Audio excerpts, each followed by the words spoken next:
evening. We are having this press conference for the launch of the UNEP FAO joint report entitled Becoming Generation Restoration, Ecosystem Restoration for People, Nature and Climate.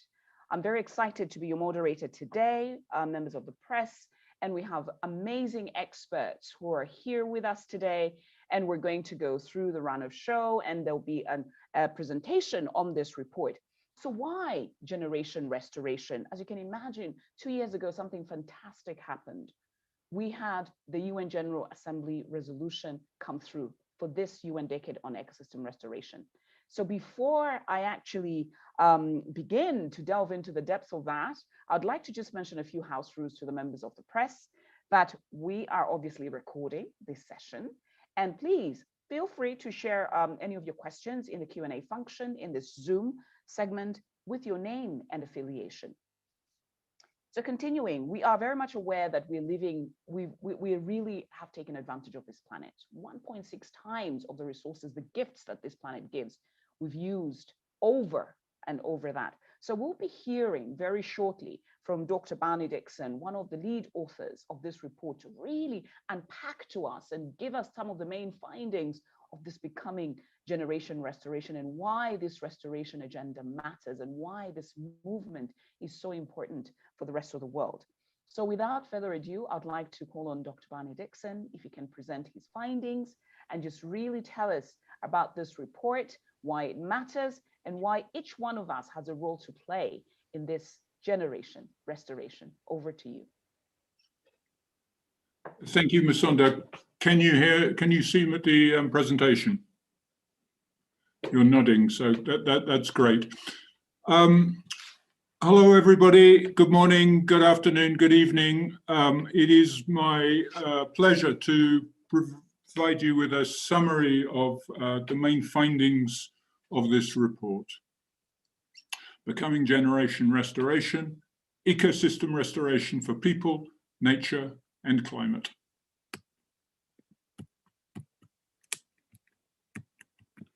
Oh, it's not moving forward. One moment. I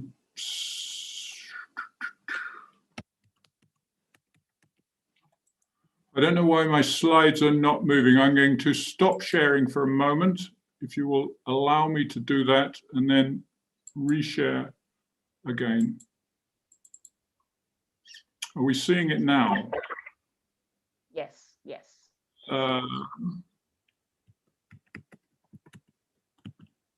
But I'm not, I don't know why. We did this in rehearsal. I'm not able to move my slides forward. Oh, there we go. Oh, brilliant. Thank you, Musonda. Sorry for that delay. If I had to summarize the in three sentences, the main findings of this report, it would be something like this. It is no longer enough just to protect and conserve the healthy ecosystems we still have. Because of the ecosystem degradation that we have caused, we now need to restore at scale ecosystems of different types across the globe. And we need to do this if we are to address the interconnected challenges of climate, biodiversity, food security, and health. So what about this degradation that we've caused? Here are a few data points, few snapshots of that degradation and its consequences.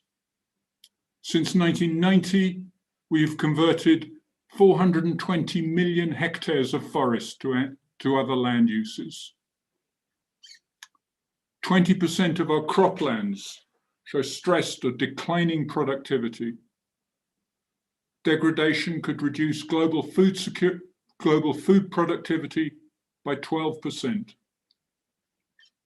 On oceans, 66% of ocean ecosystems are damaged, degraded, or modified by human action. And 1/3 of commercial marine fish populations are currently fished unsustainably. In urban ecosystems, since 2000, the number of city inhabitants without access to safely managed drinking water has increased by more than 50%. So how have we got into this situation?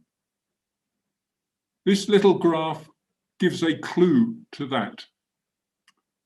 It shows that top line in purple, produced capital. This covers the period from 1992 to 2014.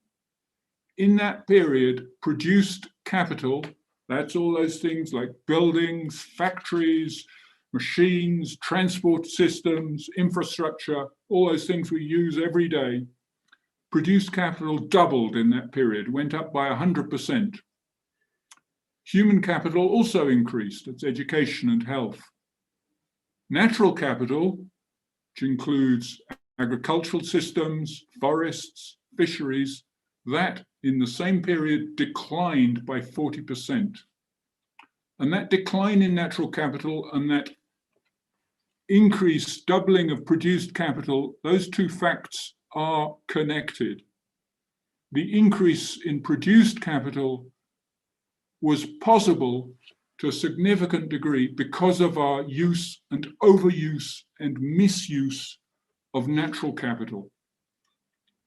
And this is an imbalance that we now need to address. Restoration is needed for us to tackle some specific and pressing challenges now. We need restoration to support food security. Restoration through agroforestry alone has the potential to increase food security for 1.3 billion people. We need restoration to address the climate challenge, and in particular, there's strong evidence we need it to keep global temperatures below 2 degrees. We need restoration. Preventing, halting, and reversing degradation can deliver 1/3 of the mitigation that we need by 2030. And that, of course, will need to be accompanied by the decarbonisation, the reduction and elimination of our reliance on fossil fuels.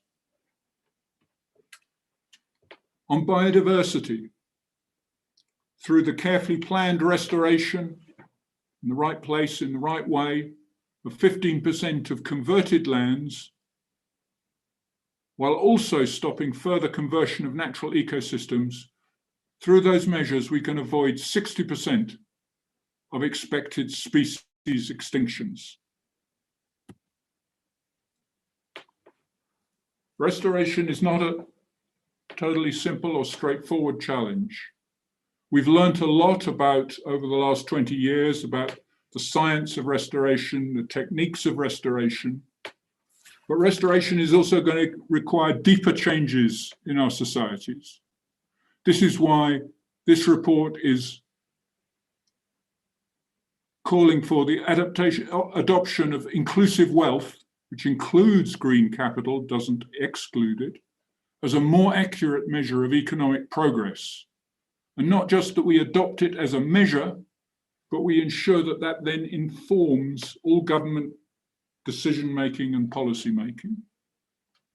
We need to increase the amount of both public and private finance available for restoration, including through the elimination of perverse subsidies.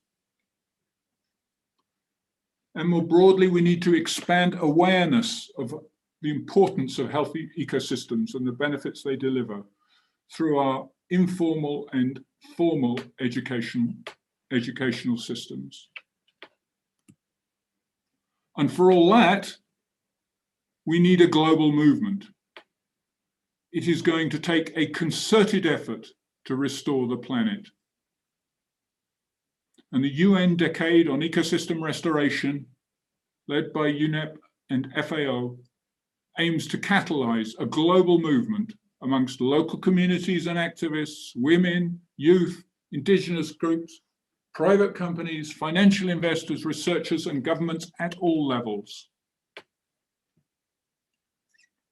And finally, to kick this off, we call on governments to ensure that their COVID recovery plans incorporates significant allocations for ecosystem restoration as a central component to delivering a green, sustainable, and fair recovery.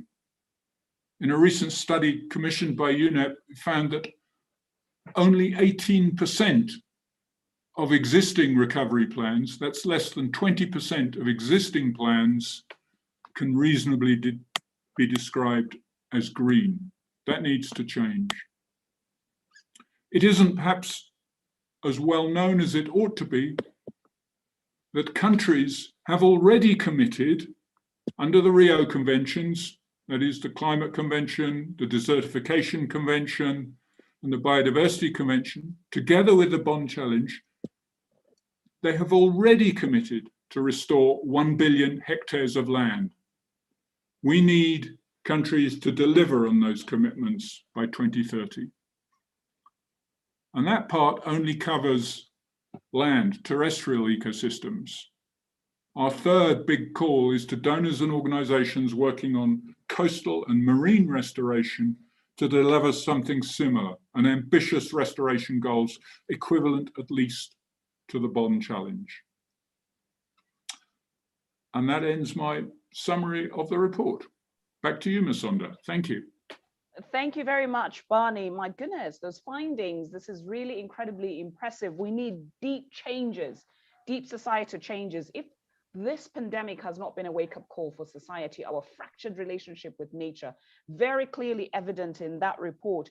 I have a fantastic panel that is going to even delve deeper to discuss some of the elements of these findings and really tell us a lot more around what should be done and how can you become a part of this movement, and how do you also communicate this information to the general public. So without further ado, I'd like to call on Susan Gardner, who's the Director for the Ecosystems Division of the United Nations Environment Program, UNEP. Susan, over to you. Well, thank you, Masunda. It's a pleasure to provide some remarks at this important launch. We heard from the presentation by Barney Dixon that ecosystems are indispensable for our very well-being. We're eroding them at an alarming rate. You heard statistics from this presentation that speak for itself. 420 million hectares of forests have been converted to other land use just since 1990. 20% of cropland shows stress or has already had declined productivity, and 35% declines have occurred for our inland wetlands since the 1970s. But what's promising in this report is that further degradation is not inevitable. The science is clear, and it shows that we do have to protect what we have, but we also have to restore what's been damaged. And we have that power, we have that knowledge to reverse that harm that's been done and truly restore the earth. And essentially, this is the goal of the UN decade: preventing, halting, and reversing the loss of biodiversity. This report, like the decade itself, has been a collective effort, and we express many thanks to our colleagues in FAO for the close collaboration, both on this and all matters related to the decade. Also to the work of my team across UNEP, and this includes UNEP WCMC, and many other contributions from decade partners that have strengthened this report. Restoration is so vital as an engine to fix our whole relationship with nature, to bend the curve on biodiversity loss and prevent catastrophic climate change. And we've seen that nature-based solutions are a very smart way to invest with tangible, sizable economic benefits. As we think about designing recovery efforts from the pandemic, it is essential, and the report demonstrates that we need to align stimulus investments with the Paris Agreement and with the anticipated direction of the post-2020 global biodiversity framework. Simply reviving our existing brown economies is only going to exacerbate irreversible climate change and other environmental risks, causing even greater threat to our global economy. The UN Secretary General has said we need to turn recovery into real opportunity to do things right for the future. But as you heard from the presentation, so many of the stimulus packages now don't include sufficient green investments. If you look at the largest 50 countries, only about 2.5% of the $14.5 trillion in public stimulus spending has been directed towards green investments. And worse, there's a substantial part of the total capital that's going towards furthering investment in activities that have negative impacts on climate and nature. So this year in 2021 provides a great opportunity to translate the growing political ambition for nature into real commitments. The benefits are immediate and tangible. They're cost effective. For example, in the report, we see that half of the world's GDP is dependent on nature. That ecosystem restoration contributes to achieving all 17 of the Sustainable Development Goals. Every dollar invested in restoration can create $30 in economic benefits. There's examples like protecting and restoring mangroves can support the production of edible fish and invertebrates in coastal waters. There's examples of investing just $4 per resident in growing trees can improve the health of millions of people by filtering and cooling the air. And very importantly, we see that restoring just 15% of degraded lands, if you're doing it in the right areas in the right way, you could avert 60% of the anticipated species extinctions. Protecting intact ecosystems and reversing degradation also has the potential to contribute 1/3 of the total climate change mitigation by 2030. And this is enormous and enormously important. We think of restoration and decarbonization as two hands that clap together. It's important to be clear, though, investing in nature-based solutions for climate change mitigation can't be a substitute for deep decarbonization of our economies across all sectors. Successfully achieving net zero emissions will rely on rapid decarbonization across sectors. Simultaneously, we need to invest more in finance for nature, particularly more from the private sector. Currently, there's about $133 billion per year that flows into nature-based solutions, and 86% of that comes from the public. Only about 14% is private investment. So we should truly aim to scale up annual investments by 3 times by 2030 and 4 times by 2050 if the world is going to meet our climate change, biodiversity, and land degradation targets. And we know that restoration works. We've seen this in Costa Rica, where they doubled forest coverage in the 1980s and tripled their national income. India, through its zero budget natural farming, aims to achieve 100% chemical-free agriculture by 2024. And a recent study has shown that this approach can improve crop resilience by 40%. In Brazil, the Green Blue Water Coalition implementing nature-based solutions to promote water security in areas of at-risk cities. And this initiative works to conserve and restore forests across 21 watersheds that supply almost 42 million people. There's examples in the United States where investment in landscape restoration can create twice as many jobs as a similar investment in the oil and gas sector. And this information needs to be more understood. In Pakistan, the 10 billion tree tsunami has been championed by the Prime Minister and is well underway. A global movement is what we need to succeed, to go from committing to actions to actually acting on these commitments. So this report highlights that humanity is using about 1.6 times the amount of services that nature can provide sustainably. And so this is a trajectory that we can't continue. Becoming the generation that restores and heals our ecosystems is the defining task of our time on this planet. And I'd like to think that we were born for this. I'd like to think that the next generation is ready to receive leadership to ensure that this direction is taken. To be successful, the UN Decade on Ecosystem Restoration needs to catalyze a global movement. And we can do this if we all pull together, communities and nations, building on actions of everyone.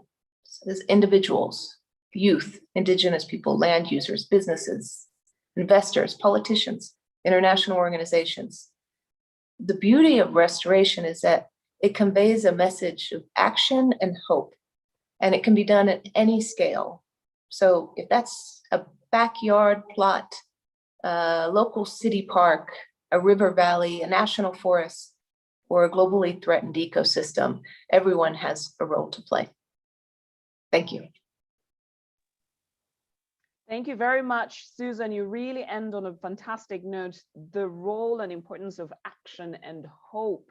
This is great. Turning recovery into real opportunity. Members of the press, I just want to remind you, if you can kindly post your questions in the Q&A function. And then, we're going to be responding to those questions when we get to the Q&A session, where you have an opportunity to actually ask some of your questions. We heard there from Susan Gardner from UNEP, really unpacking and showing us all those examples from across the world: Costa Rica, Pakistan, Brazil, USA, just absolutely fantastic, India. And now we go to FAO, to our colleague, Eduardo Mansour, who is the Director for Environment, Climate and Biodiversity Office in the Food and Agriculture Organization, and he will give us an intervention. Over to you, Eduardo. Thank you very much, Musonda. Ladies and gentlemen, good morning, good afternoon, or good evening, depending on where you are, east or west. Greetings from the FAO headquarters here in Rome, in Italy.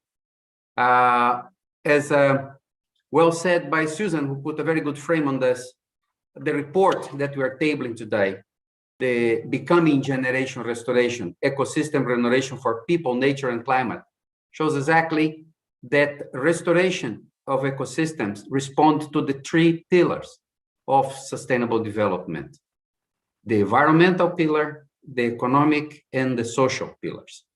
So we try to reflect here what we understand by restoration, what's the importance in this report, to have a baseline for us to discuss, and what it is not. It's maybe easier to start by saying what it is not. It's not about planting trees only. Of course, planting trees is part of restoration. But if you look at the first part of the report that describes the different types of ecosystems, we are talking about farmlands, forests, freshwater, grasslands, mountains, oceans, peatlands, urban areas. You can see that planting trees is part, but it's not the objective of the decade, and neither the only action that is behind this. Also, what it is not. Is it a problem of developing countries? Is it a problem of specific regions? Unfortunately, degradation affects all regions, all countries, at all levels. There is no country in this planet that does not have an area to restore. Is it good news? No, it's bad news. It's bad news because about a third, I would say, the planet has about 13.5 million hectares of land, if we look at only the land part of the ecosystems.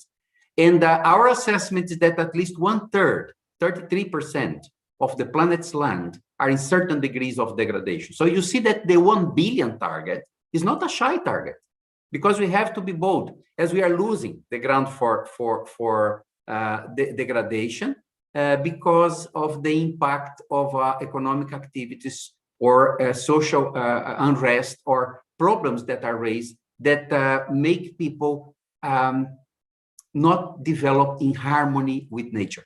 And this is what it is all about. So you have in the chapter 3 of the report the description of why restoration is necessary, not only for nature. We are not talking here about restoring to pristine ecosystems. We are talking about restoring to healthy ecosystems. And one of the key aspects you may ask is why FAO, why the Food and Agriculture Organization?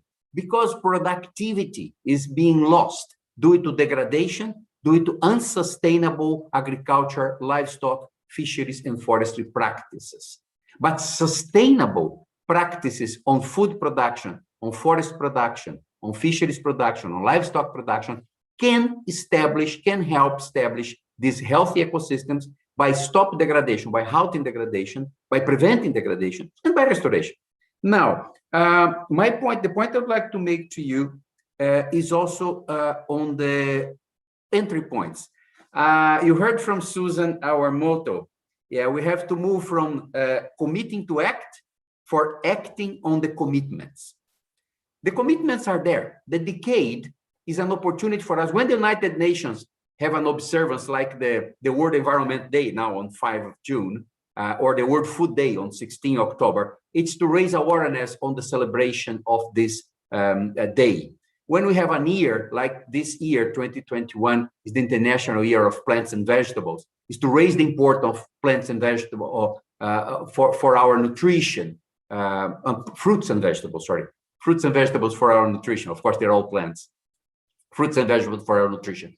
But when the United Nations declare a decade, like it was on the General Assembly, when they adopted the resolution establishing the UN Decade on Ecosystem Restoration 2021-2030, it's for us to be bold. It's for us to be transformative. It's for us to act on the commitments that have been done. And how do we do this? There are different entry points. I would like just to pinpoint two before I close my intervention to you. One is recarbonizing nature to decarbonize the economy.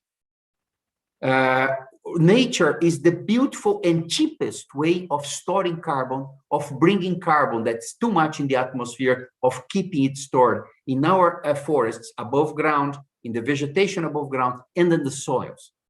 So we have to explore these true sustainable practices, sustainable agricultural practice, because it will help increase productivity. It will help prevent biodiversity loss. It will help us diversify our diets. There are plenty of opportunities there. And a second aspect that I would like to bring to your attention is restoration as an opportunity, as an economic opportunity. We are living now through maybe the strongest bad economy impact, strong economic impact on our lifetime, for sure, in our century, which is caused by the pandemic. The pandemic is tragic, socially tragic, all families affected, but it's also the worst impact on the economy in 100 years. And recovering from economic disasters bring the big risk of jumping into natural resources and misusing them or depleting them. So we have to look at it, how we can turn this challenge into an opportunity by, for instance, using restoration as a job creation initiative. The investment will be required and it has to be bold, but it will pay off now on job creations, in mid-term on increasing productivity, and on long-term on leaving for the future generations a planet better than it is now, better than it has been caused by our generations in its overuse or misuse of natural resources. So I would like to stop here with this intervention, just complementing one point, Sonda, how we are working on this at the decade. FAO and UNEP are the co-leaders. We work with the what we call in our jargon the Rio Conventions, the Climate Convention, the Biodiversity Convention, the Desertification Convention, and many other partners that are engaged to move this from the commitments for action from acting on the commitments made. And these are organized in different ways. One of the ways are the task forces. We have a task force, for instance, to assess best practices on restoration in different ecosystems and different scales, from local to national, to global, to regional. We have a best practice on monitoring restoration, because we have to see if we are gaining actually benefits in environmental, social, economic aspects. We have a best practice on financing, because the investment will be needed. Restoration will not come for free. We will have to dedicate our attention to it. And all of this is available, it evolves and is made available in our web platform, including the way on how to engage. So we would like the colleagues from the press to help us move ahead with this message, that this is not a parallel initiative. This is a movement for awareness raising and for making existing actions and scale up these existing actions for transformation. Thank you. Thank you for making that point, Eduardo, because a lot of people have been curious in terms of, is this new? Is this You know, are we doing something different from what we've done before? As you have heard, this is incredibly complementary and really scaling what we've been doing for a long time. Members of the press, before I actually go to my next speaker, I also want to remind you that tomorrow is going to be the official launch of the decade, since it came into effect as a UN General Assembly resolution. So look out on all media sites. It's going to be on the UNEP website and on the FAO website and the UN Decade website itself.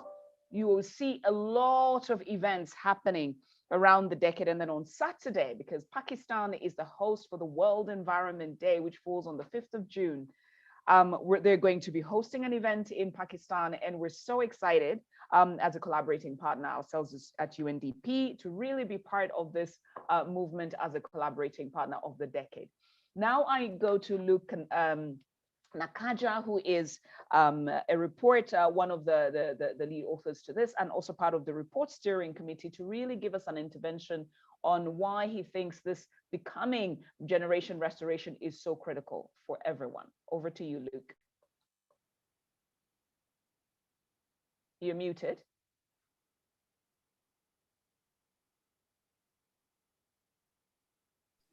Yes, here I am. Brilliant. Yes, good. Thank you, Musonda, and greeting to you all from Cotonou in Benin. Well, as a past executive secretary of the UNCCD, I have been longing for this decade that will generate a global and sustained momentum for partnership, inclusiveness, and joint coordinated action to attend to our degraded ecosystem. It is the ambition that has led me to lay the ground of the concept of land degradation neutrality that became SDG 1503 target. I have three quick input to second previous contribution. First, it has been said, but I would like to highlight it. Whenever and wherever ecosystem degradation occurs, no one can stand non-affected, especially when we consider the threat multiplier impact of ecosystem degradation on the climate, on biodiversity loss, and ecosystem human security as a whole. That's why we must really think big about avoiding degradation. We know the triptych is avoid, reduce, and restore. We must reduce degradation to the unavoidable and reduce the unavoidable to the minimum. According to a report released in 2014 by the International Resource Panel, under business as usual scenario, by 2050, compared to 2005, the projection of cropland expansion, for instance, could be up to 849 million hectares, i.e. the size of Brazil.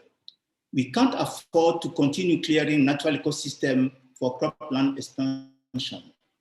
We must recourse to the terrestrial ecosystem already degraded and restore them for that sake as well. My second point is degraded land are not marginal land to be abandoned.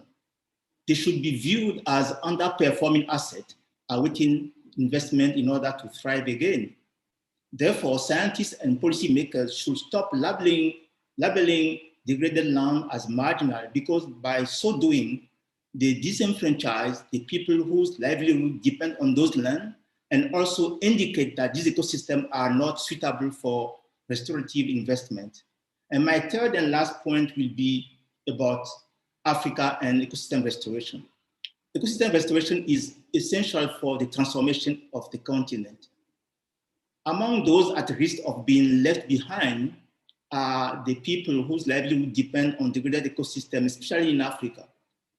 Restoration, therefore, should be considered because it comes also with job creation. Actually, restoration creates jobs in a sustainable way. It also accelerates poverty alleviation. But to reach that point, we need new business model, and we need different policies, and we need sometimes to phase out, some of the incentives that are there advancing, promoting to the degradation. The continent of Africa is home of 1/3 of the world's potential for terrestrial ecosystem restoration. That's why we must really transform the degraded ecosystem of Africa into asset for the sustainable transformation of the continent. So I will join my colleagues and call for all of us to join the generation restoration movement and ensure that the decade delivers on its promise. Let's therefore move from commitment to effective action. Thank you. Back to you, Musonda. Thank you very much, Luke. Let's move away from commitment and to real action. Thank you for that call, and also for just really talking about the potential that Africa has and why this restoration, generation restoration also matters for the continent. Thank you so much, members of the press. I've seen a lot of questions coming in, some of which have been answered live. So we'll go to the Q&A section very right now. There's a question that's come from Reuters Foundation, Thomson Reuters Foundation, and this one will go to Susan first and then Eduardo. The question is, what have been the main challenges in meeting the 1 billion hectares 1 billion hectares countries have committed for restoration and a follow-up? What can we do to help countries meet the pledges? Over to you, Susan, and then to Eduardo. All right, well, thank you. You know, in the UN Decade Strategy, one of the key ingredients for success that has been clearly identified is political will. Because the science is clear, we have that, we have the technology, and in some cases, there may be obstacles that are on a country by country level or from place to place. Things like just the available funding for this, or some lack of capacity or knowledge on a local level. In some cases, there's other obstacles like unclear land tenure rights. But overall, where we've seen success, there's the commonality in countries that have done this well and been able to restore ecosystems at the scale necessary. Examples from Costa Rica, China, Pakistan. The one commonality was clear political leadership and clear political will. And that's why the decade really focuses on building a global restoration movement that will make the case, share the information, and really support that required will. That would be the single factor that I would highlight first. Thank you very much for that. Eduardo, your reaction to that question from Reuters? I just endorse what Susan said in terms of the answer, because it's not a question of knowing how. The techniques for restoration are experienced. Of course, we can always innovate, but the challenge is to make it at scale. When we talk about 1 billion hectares, we have to have political will, we have to have commitment, and we have to generate ways of being attractive. So I just want to add into that the importance of financial mechanisms that would lead to restoration, either by promoting incentives, concrete incentives for farmers, for private sector, for social movements to engage in changing the land use systems towards sustainable practices and avoid degradation. Also, financial mechanisms that will create disincentives for degradation, that will penalize systems that are maybe lucrative, but not in equilibrium with the requirements for sustainable use and conservation of natural resources. We have, as I mentioned in terms of the figures, we have areas for restoration all over the planet. If we the only agricultural land in the planet for food production is about 4.5 billion hectares. And if we think that, as I mentioned, 30% is degraded, and 1/4 of it is severely degraded, it's not because we don't know how to restore. It's because we need to change the attitudes of the people that are using the land, and the incentives have to motivate it. How you engage in sustainable soil practice, for instance. Let me go back to that one. The moment you plow the land for crop production, carbon is emitted into the atmosphere, and you reduce the soil organic carbon. Depending on the technique that is used, that reduction can be 25% of the soil organic carbon or 75% of the soil organic carbon. It's the way that we do it. that we have to do, and we have to motivate this through incentives for sustainable practices. Thank you. Thank you very much, Eduardo. I'm glad that you've touched on the issue of soil, which is actually very, very critical. Thank you very much. There's a second question here that's coming from Live Kindly, plant-based site, and perhaps this one could be directed to Barney, who was talking about this report. What are some of the best ways our readers can support the natural world for this Environment Day, and perhaps even to Susan, I think. For example, are there any simple lifestyle adjustments they can make day to day? Thank you very much for that question. Very good question. I would like to direct you, first of all, to the Ecosystem Restoration Playbook, which is on the World Environment Day website, which sets out the different ways in which individuals and groups can contribute to ecosystem restoration, both in the short term and in the longer term. But just to give you a few, so that's rather a neat guide.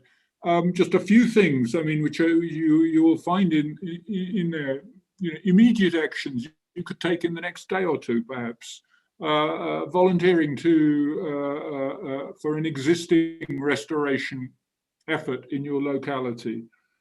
Pledging a donation or other support for restoration initiatives, moving to I should say, all of these things depend on your own, individual circumstances, and not all things are, easy for everyone, but according to your circumstances. So this is why there's a range of suggestions. Could include moving to a more plant-rich diet, which has overall less climate impact. Stopping buying products which are not certified as sustainable. Again, if in circumstances when you have the ability to make that choice. Lobbying your local or indeed national politicians to live up to their commitments on restoration. Just talking to your friends or family or workmates on the value of ecosystems and how you could contribute even at a small scale to restoration efforts. So this is just a few. You will find much more in the playbook, and there are no limits, as I think Susan indicated, to the different ways in which people can contribute to restoration, both to the small scale in the short term and in the longer term at a larger scale. Over. Thank you. Thank you very much, Barney. There's a question from John Kisimir, who's wondering, and perhaps this one could be directed to FAO, and Vera, who's an expert, could also just intervene here. The restoration is critical going forward. How will UNEP and FAO ensure that this process does not exacerbate the ongoing abuse of indigenous communities around the world? Maybe Vera could tell us maybe a little bit about the principles. Over to you. Yes, thank you very much, Musonda. Actually, as mentioned by Eduardo, there were several task forces established under the decade, and one of them is the task force on best practices. And we came to the conclusion that before promoting any good practices, we have to be clear of what a good practice is. And therefore, we developed with a group of partners 9 principles for good practices in ecosystem restoration. And I would say all of them, but mainly 5 of those principles really look into the issue which is addressed to this question. The first principle, for example, is promotes inclusive and participatory governance, social fairness and equity from the start and throughout the whole process and the outcomes. And it looks into participatory governance and facilitate decision making, looking in the potential trade-offs. The second one looks in the continuum in the whole process. And the third one again aims at achieving the highest levels of recovery possible for ecosystem health and human well-being. That means it looks also into the people who depend on those ecosystems, and looks into involving people into the process. Then the principle 5 looks to incorporate all types of knowledge and promote the exchange throughout the process. Here we're looking into indigenous, traditional, local, scientific, and practitioners' knowledge, so that this is integrated into the process of implementation. And the 6th one is tailored to the local context while considering the large landscape or seascape and social, ecological, and cultural settings. So it means that ecosystem restoration is undertaken in small areas, looking at the needs of involving the local context, but also seeing how it impacts the larger areas. The 9 principles will be also published, and they will be open for comments and for contributions for the next month.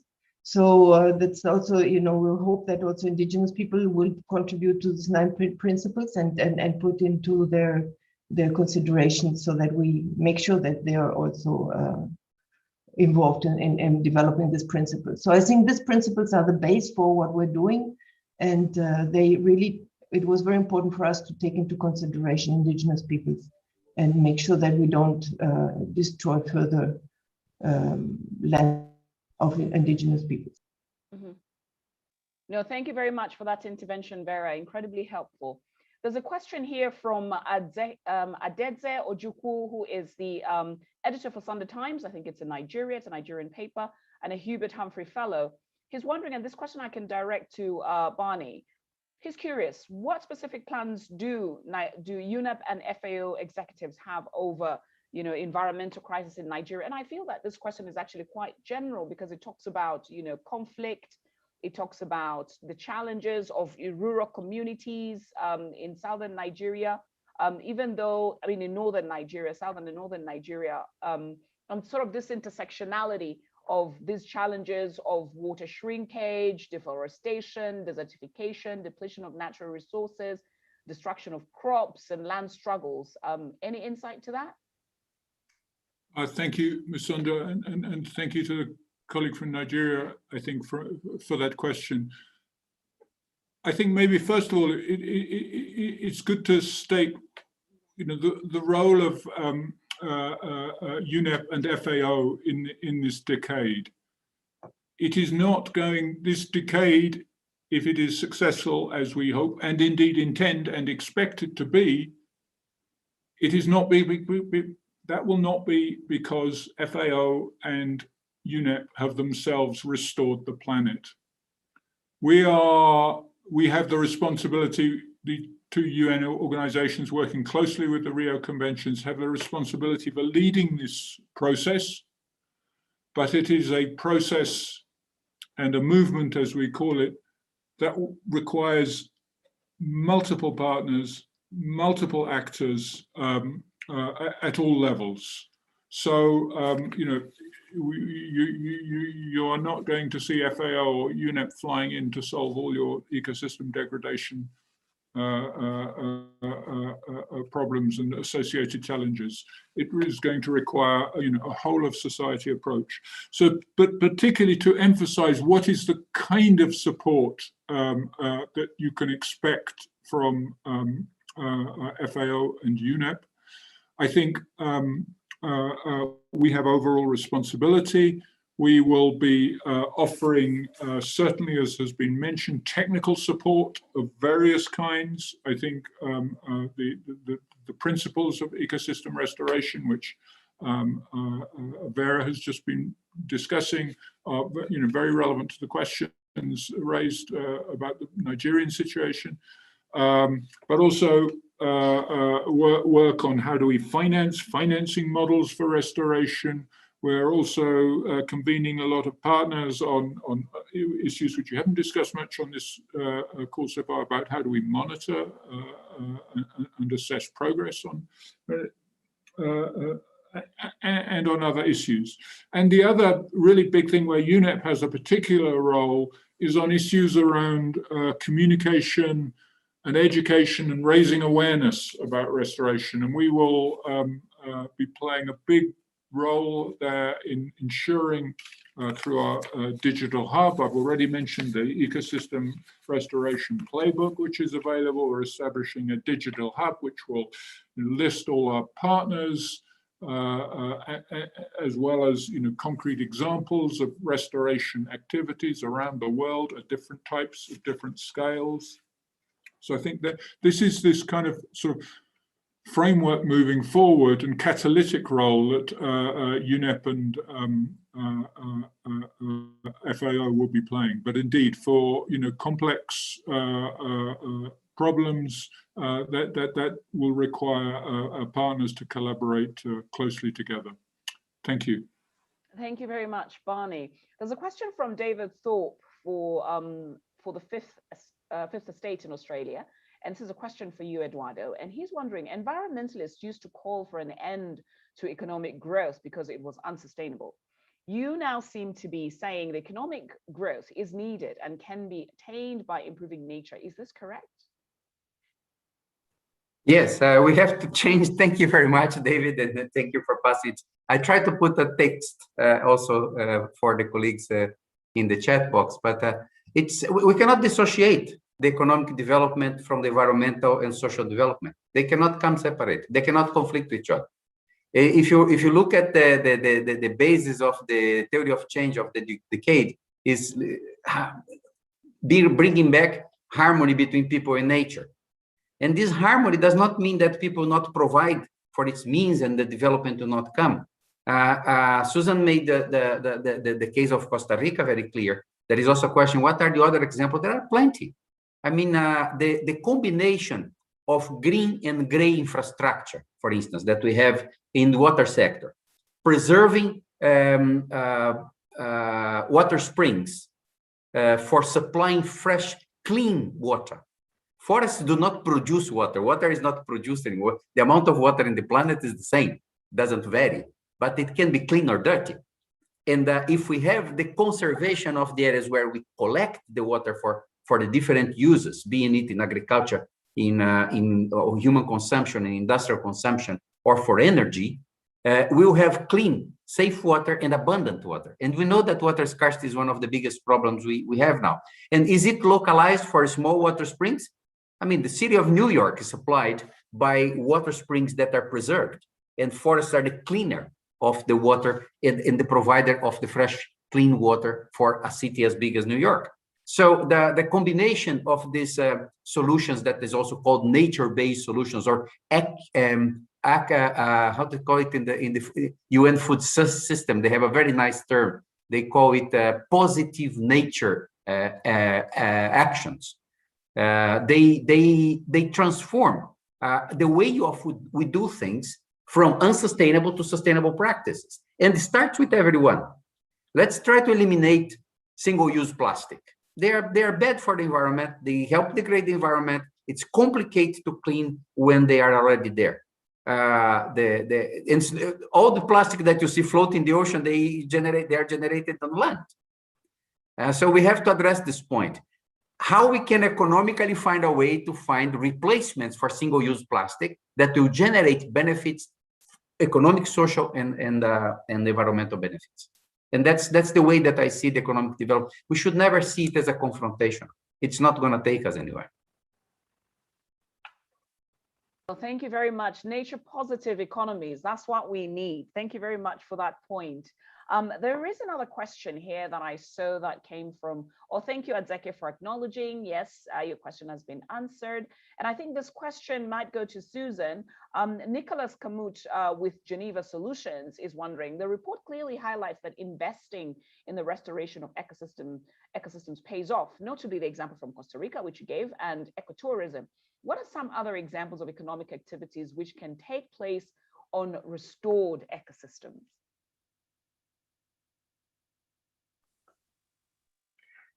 Well, one thing we've seen quite clearly is that there's real win-wins with food systems, and that by having investments, we've seen this from various different reports that have come out, you can restore nature and actually increase agricultural productivity while you are storing carbon in the soils.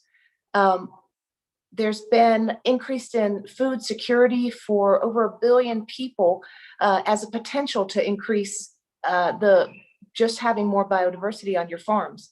This is particularly true in the tropics. So one thing that's really essential is taking a holistic approach to restoration. So looking at the multiple benefits, not just singling out one particular aspect, but looking at how can this restoration process preserve biodiversity, store carbon, provide support for adaptation to climate change, while simultaneously ensuring that there are multiple benefits for the local communities and that taking into account the needs of the local people.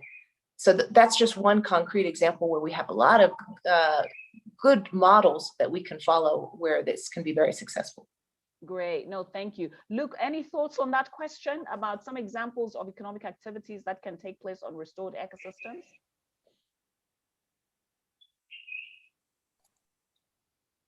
You are. I mentioned already, Musonda, the immediate need for job creation.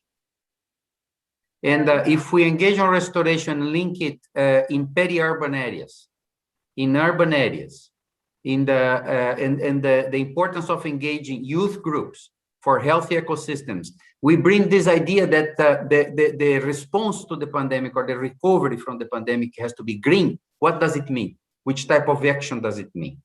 And the green recovery could not be a limiting economic recovery.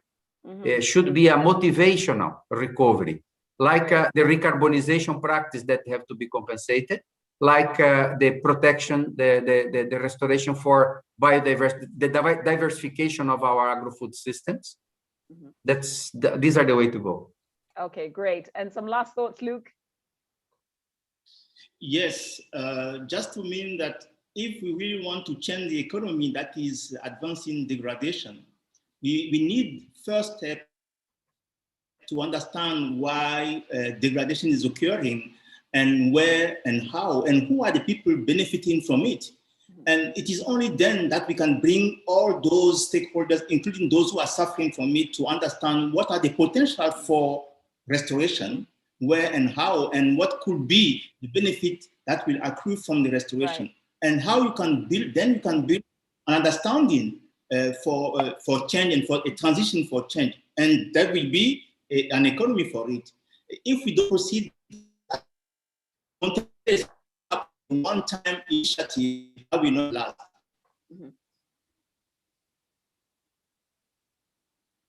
Over to you, Musonda. Thank you very much. We seem to be losing you there for a moment. Now, members of the press, this has been absolutely fantastic. Thank you so much for your amazing questions. And please remember, you can reach out to the UNEP communications team for any further questions that you may have, which they'll pass on to the experts and to colleagues both in UNEP and FAO. And just look out for that website. And we shared in that chat function the website for the launch, for the World Environment Day launch on Saturday in Pakistan, but also shared for the launch tomorrow, the live event for the UN Decade. This is a movement, colleagues, and it has begun. And a lot of people are very excited, and there's a lot of action in many other different places. I want to sincerely thank all the panelists, from Susan to Eduardo, to Luke, the experts, Barney, Vera, Tim, the comms team. You've seen all the details there. We've got contacts for Keisha Rukukaire, who is actually representative for head of news and media with UNEP.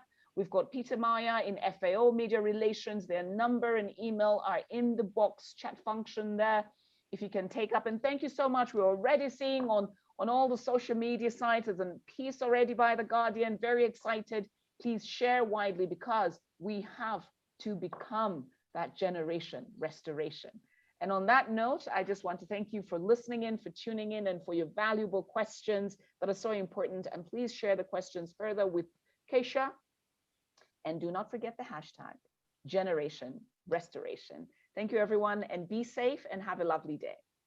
Bye-bye.